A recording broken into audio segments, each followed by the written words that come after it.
はい、こんにちは。今日はですね、先日作ったですね、このホットレー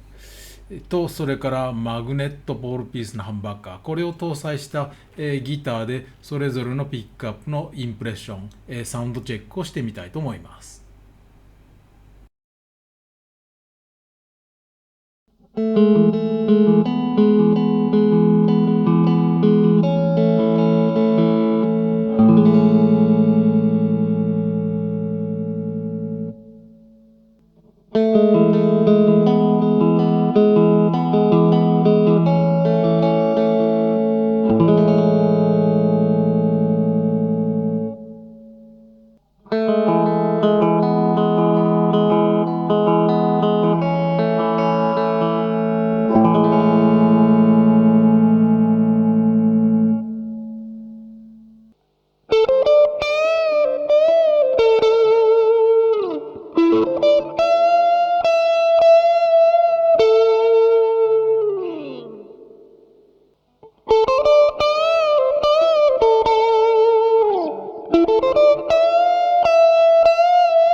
はい、いかがだったでしょうか。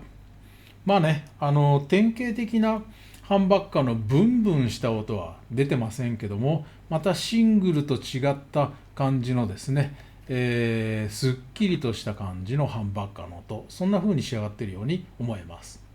これね、今度、日本に帰国するときに持って帰りますので、りょうさん、これちょっとですね、一度ですね、レビューをしていただければと思っています。はい、